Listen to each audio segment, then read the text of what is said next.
अस्सलाम वालेकुम। इस वीडियो में हम बात करेंगे कि यूनिवर्सिटी लाइफ में किस तरह पढ़ा जाता है या यूनिवर्सिटी लाइफ में क्या पैटर्न होता है स्टडी करने का। क्योंकि मैं अक्सर बच्चों को देखती हूँ कि वो फाइनल ईयर में आ जाते हैं और उनकी यही कंप्लेंट्स होती हैं कि हमें पढ़ा नहीं जा रहा, हम लोग पढ़ते बहुत हैं लेकिन मार्क्स नहीं आते, हम लोग किस डायरेक्शन में मेहनत करें, हम टीचर जो है वो हमें मार्क्स नहीं दे रहा, हम 100% पेपर अटेम्प्ट करके आते हैं। तो ये सब शिकायतें जो हैं वो बच्चों को फाइनल ईयर तक होती हैं।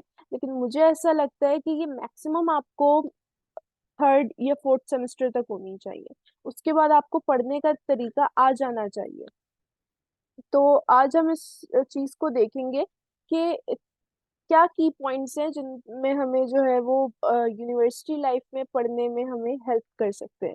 क्योंकि स्टूडेंट्स जब यूनिवर्सिटी लाइफ में आ रहे होते हैं तो वो बिल्कुल एक डिफरेंट बैकग्राउंड से आ रहे होते हैं।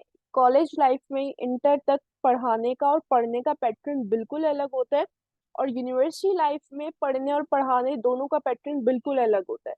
तो वो जब ये चेंज आता है तो वो पूरे 4 साल इस चेंज को एक्सेप्ट ही नहीं कर पाते हैं, इस चेंज से डील किस तरह करना है उनको पता ही नहीं होता। और अनफॉर्चुनेटली हमारे टीचर्स जो हैं वो उनको बताने में भी नाकाम रहते हैं। तो मेरे हिसाब से ये फर्स्ट ईयर में के फर्स्ट सेमेस्टर में ही एक सेशन होना चाहिए जिसमें बच्चों को बताया जाए कि भाई यूनिवर्सिटी लाइफ में आपको किस तरह पढ़ना है। तो कुछ की पॉइंट जो है हम इधर डिस्कस करेंगे। सबसे पहले तो ये कि आपने जो है जब टीचर स्लाइड्स दिखा रहा होता है तो आपने उन स्लाइड्स को पूरा का पूरा जो है वो कॉपी नहीं करना है। सही है? तो अक्सर बच्चे जो है वो उसको छपाई करने में ही रह जाते हैं। आपने क्या करना है, आपने सिर्फ और सिर्फ उसके की पॉइंट्स जो हैं अपनी वर्डिंग में किसी भी लैंग्वेज में लिखने हैं। की पॉइंट्स क्यों? क्योंकि कॉलेज लाइफ तक तो ये होता था कि हमारा टीचर 40-45 मिनट तक, 50 मिनट तक, 1 घंटे तक हमें एक ही टॉपिक जो है वो रटवाता रहता था। अगर बॉयल्स लॉ पढ़े तो हमें बॉयल्स लॉ की ही स्टेटमेंट कुछ 4-5-6 दफा, 10 दफा जो है वो रिपीट करवाई जाती थी। लेकिन यूनिवर्सिटी लाइफ में ऐसा कुछ नहीं होता है। यूनिवर्सिटी लाइफ में आपको 50 मिनट के अंदर पूरी 60-70 स्लाइड्स दिखाकर, पूरा बुक का एक चैप्टर दिखाकर टीचर फारिग हो जाता है।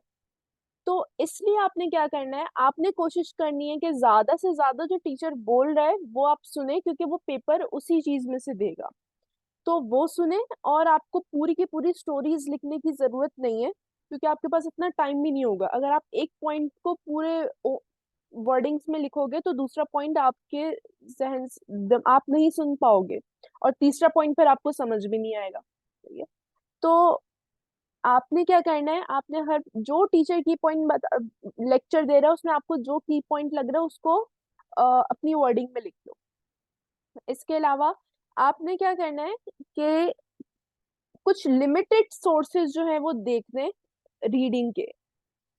रीडिंग आप कहाँ से करोगे? आप बुक्स से कर सकते हो, आप ऑनलाइन सोर्स से कर सकते हो, आप कुछ रिसर्च पेपर्स वगैरह देख सकते हो, आप कोई ऐसी वेबसाइट देख सकते हो जिसमें जो है वो आपके टॉपिक से रिलेटेड, आपके सब्जेक्ट से रिलेटेड, उस कोर्स से रिलेटेड जो है वो लेक्चर्स डले हुए हो। तो आप कोई यूट्यूब चैनल देख सकते हो। तो आपने लिमिटेड सोर्सेज जो है वो रखने, वो सब्जेक्ट स्टडी करने के लिए। ऐसा नहीं हो कि आप जब भी वो सब्जेक्ट पढ़ने बैठो तो आपके पास जो है वो आपको पता ही नहीं हो कि आपने ये पढ़ना किधर से। अगर आप बुक्स हैं तो आपके पास एक बुक, दो बुक, कुछ ऐसे उनके नाम होने चाहिए जहन में जो आपको पता हो कि आपने अगर ये सब्जेक्ट पढ़ना है, ये कोर्स आपने इन बुक्स से स्टडी करना है। तो शुरू का 1 से 2 हफ्ता, 1 से 2 वीक्स आपको लगेंगे ये चीज स्पेसिफाई करने के लिए कि आपने किन सोर्सेज से स्टडी करना है। फिर जब भी आप वो सब्जेक्ट लेकर बैठोगे पढ़ने के लिए तो आपको पता होना चाहिए कि आपने इन इन सब्जेक्ट से, इन इन वेबसाइट से, इन यूट्यूब चैनल से ये कोर्स जो है वो स्टडी करना है। ऐसा नहीं हो कि आप हर दफा लेके बैठ रहे हो तो आप जो है वो 1-2 घंटे सिर्फ सोर्स ढूंढने में लगा दो कि भाई आपने पढ़ना किधर से। तो एट द एंड आपकी एनर्जी डाउन हो जाएगी, और आप बगैर कुछ पढ़े ही चीजें बंद कर दोगे अपनी। तो इस चीज का आपने ध्यान रखना है। इसके अलावा जब भी आप क्लास में जा रहे हो तो उससे पहले वाला प्रीवियस लेक्चर जो है वो आपने लाजमी रिवाइज करना है, रिव्यू करना है क्लास में इंटर होने से पहले। तो इससे ये होगा कि क्योंकि अक्सर हमारी एक क्लास होती है यूनिवर्सिटी में, फिर एक क्लास अगले वीक होती है। तो इस दौरान हम लोग लेक्चर खोल के भी नहीं देखते, तो हम जब नेक्स्ट क्लास में जाते हैं तो हमें कुछ पता ही नहीं होता कि पिछले वीक में क्या पढ़ा था हमने। तो जिसकी वजह से हमें इस वीक का भी जो आप क्लास ले रहे होते हैं वो भी कुछ समझ में नहीं आ रहा होता। तो हार्डली आपको 5 से 10 मिनट लगेंगे लेक्चर रिवाइज करने में। रिवाइज करने का ही मतलब ये है कि आपने बस उसके ऊपर एक नजर डालनी है। ये जो आपने कीवर्ड्स लिखे होंगे, की पॉइंट्स लिखे होंगे, उन पे एक नजर डाल। नेक्स्ट आपने कोशिश करनी है कि आप जो है वो ज्यादा से ज्यादा क्विज अटेम्प्ट करो, एमसीक्यूज अटेम्प्ट करो अपने कॉन्सेप्ट्स क्लियर करने के लिए। और इसके अलावा आप मैक्सिमम क्वेश्चन जो है वो अपने टॉपिक्स से बनाओ, क्योंकि अक्सर बच्चे वो होते हैं जिनको टॉपिक उर्दू वैसे तो पता होता है। अगर बोलो कि भाई ये टॉपिक लिख दो, बॉयल्स लॉ लिख दो, तो पूरा का पूरा वो टॉपिक उठा के लिख देंगे वो 2-3 पेजेस का। लेकिन अगर उसी में से क्वेश्चंस बना कर दे दो तो वो नहीं अटेम्प्ट कर पाएंगे। तो उनको क्वेश्चन अटेम्प्ट करने नहीं आ रहे होते, क्वेश्चंस समझ में नहीं आ रहे होते। तो 3 घंटे के अंदर आपने क्वेश्चन समझना भी होता है और उसको अटेम्प्ट भी करना होता है। तो इससे इस चीज से बचने के लिए आप ये कर सकते हो कि आप क्वेश्चंस ज्यादा से ज्यादा अटेम्प्ट करो, जिससे आपकी अंडरस्टैंडिंग भी बढ़ेगी, कॉन्सेप्ट्स भी क्लियर होंगे। इसके अलावा आपने क्या करना है, आपने जो टॉपिक्स, डिस्क्रिप्टिव टॉपिक्स हैं, ये जो आपको मुश्किल लगते हैं टॉपिक्स, उनके जो है वो नोट्स प्रिपेयर करने हैं। और आप कोशिश करो कि जो लेक्चर आपने पढ़ा है उसके 1 से 2 हफ्ते में ही आप टॉप नोट्स जो है वो प्रिपेयर कर लो। क्योंकि अगर आप सेमेस्टर के एंड में लेके बैठोगे तो आपसे कुछ भी नहीं होगा। ना आपको लेक्चर याद आएगा, ना आपके पास टाइम होगा, ना आपको सोर्सेज मिलेंगे, आपसे कुछ भी नहीं होगा। तो आपने क्या करना है, अपने साथ साथ जो है वो नोट्स प्रिपेयर करते रहना। नहीं तो अगर नॉर्मल डेज में टाइम का इश्यू होता है तो आप कोशिश करो कि एटलीस्ट वीकेंड पे आप 1-1 घंटा एक एक जो है वो कोर्स को दे दो। बहुत कोई डिस्क्रिप्टिव नोट्स नहीं बनाओ। तो या आपने जो अपने कीवर्ड्स में चीजें लिखी हैं उन्हीं को आप अच्छे से वर्डिंग में करके लिख लो, ताकि आखिर में जब आप लेक्चर्स खोलो तो आपके जहन में रहे, क्योंकि ये कीवर्ड्स आपके जहन में नहीं रहेंगे, ये 1 से 2 हफ्ते के अंदर गायब हो जाएंगे आपके जहन से। अच्छा, इसके अलावा आपने क्या करना है, ये वैसे आपने थर्ड ईयर और फाइनल ईयर में करना शुरू करनी है चीज, कि आपने जो है वो रिसर्च पेपर जो है वो पढ़ने शुरू करने हैं। फाइनल ईयर में भी नहीं, आप थर्ड ईयर में ये चीज करना शुरू करना है आपने, कि आपने रिसर्च पेपर्स पढ़ने शुरू करने हैं। और रिसर्च पेपर्स में भी उनके सिर्फ एब्स्ट्रैक्ट, समरी और कंक्लूजन पढ़ने हैं। बीच का मटेरियल जो है वो छोड़ देना। ये भी आपको, जो आप अपनी थ्योरेटिकल चीजें पढ़ते हो उसको समझने में, इसके अलावा इंडस्ट्रियल लेवल की आपको नॉलेज और प्रॉब्लम्स से जो है वो डील करने में हेल्प करेगा। अच्छा, अब जो भी आप पढ़ रहे हो उसको आप कोशिश करो कि आपकी क्वांटिटी बेशक कम हो पढ़ने की, जो आप मटेरियल पढ़ रहे हो उसकी क्वांटिटी बेशक कम हो, लेकिन क्वालिटी पे फोकस करो। आपने जो पढ़ा है, अगर आपने 7 पॉइंट्स एक दिन में पढ़ लिए तो उन 7 पॉइंट्स को आपने रिपीट और रिव्यू करते रहना है। आपने अब वो कोई भी आप तरीका देख लो, अगर आपको पढ़ाने का शौक है तो उसको दूसरों को पढ़ाओ, पढ़ाने का शौक नहीं है तो आप जो है वो उसको अपने दिमाग में ही रिव्यू करते रहो। तो कुछ भी आपने इस तरह करना है कि जिससे आपका जो है वो टॉपिक जो है आपके दिमाग में घूमता रहे। इसके अलावा आपने टीचर की साइकी जो है वो देखनी है, कि understand teacher, psyche of teacher. आपने जो आपको टीचर पढ़ा रहा है उस कोर्स का जो टीचर है उसके जो है वो अकॉर्डिंगली आपने पेपर अटेम्प्ट करना है। अब कुछ टीचर्स अगर ऐसे होते हैं, जैसे हमारे एक टीचर थे उनको, हालांकि यूनिवर्सिटी लाइफ में हम थे, थर्ड ईयर फाइनल ईयर में थे, लेकिन उनको अच्छी राइटिंग चाहिए थी, उनको सजा हुआ पेपर चाहिए था, तो उनको थोड़ा कलरफुल सा पेपर चाहिए होता था। तो अब बहुत सारे बच्चे जिनकी कॉन्सेप्ट्स बहुत अच्छे होते थे, लेकिन उनकी प्रेजेंटेशन स्किल्स अच्छी नहीं होती थी, तो वो जितना भी अच्छा पेपर कर ले उनके मार्क्स नहीं आ पाते थे। तो आपने टीचर को समझना है कि टीचर को किस तरह का पेपर चाहिए मार्क्स गेन करने के लिए। सही है, इसका कॉन्सेप्ट से या आपकी इंडस्ट्री से कोई ताल्लुक नहीं है। आपको सिर्फ मार्क्स, अगर जीपी अच्छी चाहिए तो उसलिए मैं कह रही हूँ कि आपको टीचर को समझना है कि उसको पेपर किस तरह का चाहिए और आपको उसी तरीके का पेपर करके आना है। बेशक अब आपको अच्छा लगे नहीं लगे। तो अगर टीचर को प्रेजेंटेशन स्किल्स चाहिए, आपकी प्रेजेंटेशन अच्छी चाहिए पेपर की, तो आपने उस 3 घंटे के अंदर अपनी पेपर भी पूरा करना है और अपना मटेरियल भी अच्छा करना है और उसमें प्रेजेंटेशन भी आपकी होनी चाहिए। तो ये एक चीज का ध्यान हमें रखना है अगर हम मार्क्स हमें चाहिए।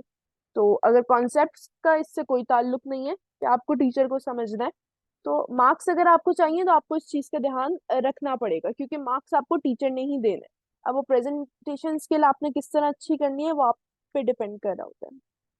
अच्छा, नेक्स्ट चीज जिसका हमने ख्याल रखना है कि हमने हर किसी से गाइडलाइंस लेनी है। अपने टीचर्स हो गए, अपने सीनियर्स हो गए, अ, हर किसी से हमने गाइडलाइन लेनी है कि भाई किस तरह पढ़ना है यूनिवर्सिटी लाइफ में। जब हम इंटर होते हैं हमें नहीं पता होता ऑब्वियसली, तो हमें नहीं समझ में आ रहा है तो हमने पूछना है कि हमें किस तरह करना है। लेकिन वो पूछने के साथ साथ हमने अपना लर्निंग पैटर्न जो है, अपना स्टडी पैटर्न जो है वो डिस्कस करना है, डिस्कवर करना है। अक्सर बच्चे पूरे 4 साल सुनते ही रह जाते हैं कि इसने क्या किया, इसने किस तरह पढ़ा, उसने किस तरह पढ़ा। उनको खुद एंड तक नहीं पता होता कि भाई उनको उनसे किस तरह पढ़ा जाता है। तो हमने सुनना हर किसी से और फिर उस पे देखना है कि हमसे किस तरह पढ़ा जाता है। अगर कोई सुबह 4 बजे उठ के पढ़ रहा है तो जरूरी नहीं कि आपसे सुबह 4 बजे उठ के पढ़ा जाए, हो सकता है आपसे रात में पढ़ा जाए। ये तो आपने इस चीज को देखना है कि आपका लर्निंग पैटर्न क्या है। अपने लर्निंग पैटर्न को डिस्कवर करना है आपने।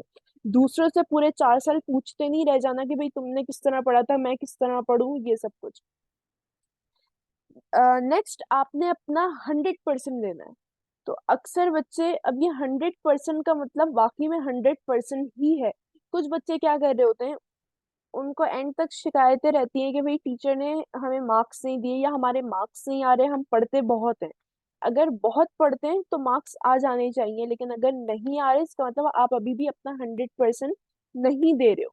तो यूनिवर्सिटी लाइफ में, क्योंकि आपके पास टाइम यूनिवर्सिटी से आने के बाद बहुत कम बच रहा होता है आपकी पढ़ाई के लिए, तो इस आपने चीजों को प्रायोरिटाइज करना है। जो चीजें आपके लिए जरूरी नहीं है उनको आपने साइड कर देना है।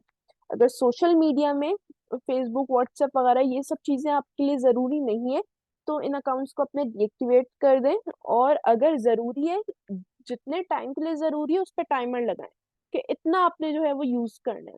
अगर आपकी कोई सोशल गैदरिंग जरूरी नहीं है तो आपने नहीं जाना। तो अगर आपके पास आपका जो है वो बहुत देर देर तक दोस्तों के साथ बाहर जाना, आउटिंग करना जरूरी नहीं है तो आपने नहीं जाना। तो जब हम इन चीजों को साइड पे करेंगे इसका मतलब है कि हमने अपना 100% दिया है। अच्छा, नेक्स्ट चीज, हमने, बहुत सारे बच्चे सही डायरेक्शन नहीं मिल रही तो वो खाली बैठे रहते हैं, मेहनत नहीं करते। तो हमने क्या करना है, वो बस पूछते रहते हैं कि भाई मैं किस तरह मेहनत करूं, किस तरह मेहनत करूं, किस तरह पढूं। जो मैंने ऊपर भी बताया कि दूसरों से जो है वो बस पूछने में, सुनने में पूरी जो है वो 4 साल निकाल देते हैं। आपने मेहनत करनी स्टार्ट करनी है, इवन कि आप गलत डायरेक्शन में कर रहे हो इससे फर्क नहीं पड़ रहा होता। क्योंकि फर्स्ट ईयर में आपके पास अच्छा खासा टाइम होता है कि आप अपने जो है वो चीजों के साथ मैसअप कर सको और उसके बाद उसको ठीक कर सको। थर्ड ईयर फाइनल में आके ये चीजें मुश्किल हो जाती हैं, तब आपके पास टाइम थोड़ा कम होता है। तो आपने क्या करना है, स्टार्ट करना है, बेशक आप गलत तरीके से ही स्टार्ट करो। तो कुछ टाइम बाद आप देखोगे कि आपके पास थोड़ा थोड़े करके, इवन 1% करके आपके पास चीजें जो है वो सेटल डाउन होने लगेंगी। आप जो है वो सही डायरेक्शन में मूव करने लगोगे। तो आपने काम करना शुरू करना है, बेशक गलत डायरेक्शन से करो, लेकिन काम करना शुरू करना है, मेहनत करनी शुरू करनी है। उसके बाद वक्त के साथ साथ आप जो है वो सही डायरेक्शन पे खुद को ले आओ। अब ये नहीं है गलत डायरेक्शन में ही मेहनत करते रहो, जब मैंने बोल दिया कि मेहनत करना है, मेहनत करनी शुरू करनी है, गलत डायरेक्शन में ही करो बेशक, लेकिन वक्त के साथ साथ आपने अपनी डायरेक्शन को ठीक करना है, उसको इम्प्रूव करना है, अपने अंदर 1% ही सही एटलीस्ट, लेकिन चेंज लेकर आना है।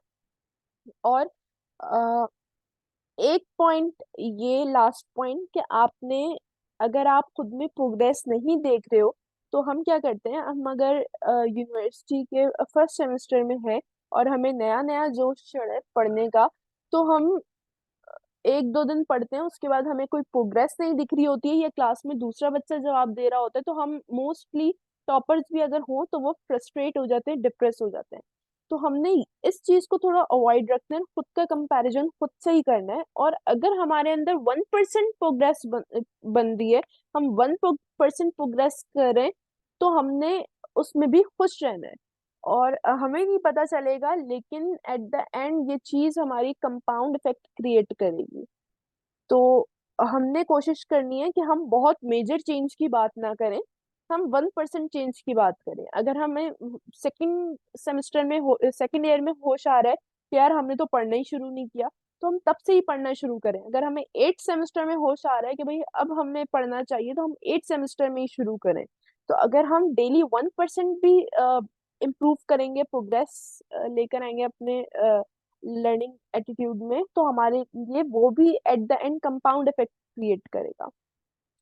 तो इससे फर्क नहीं पड़ता आप कौन से सेमेस्टर में हो, आप कितने जो है वो खराब हालात चल रहे हैं आपके, लेकिन आप 1% प्रोग्रेस के साथ आप कर सकते हो, बहुत आगे तक जा सकते हो।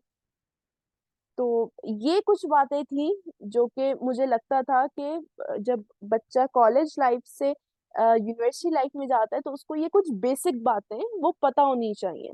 और इस चीज का बहुत ध्यान रखिएगा कि आपने अपना लर्निंग पैटर्न डिस्कवर करना है, ये दूसरों से नहीं पूछते रहना पूरे 4 साल। तो ये कुछ बातें थी, और बहुत सारी पॉइंट्स आपको मिल सकते हैं, तो मेरे जहन में जो आया वो मैंने इधर हाईलाइट कर दिए। तो इन बातों को आप नजर में रख के इन पे अमल करके आप जो है वो प्रोग्रेस कर सकते हो।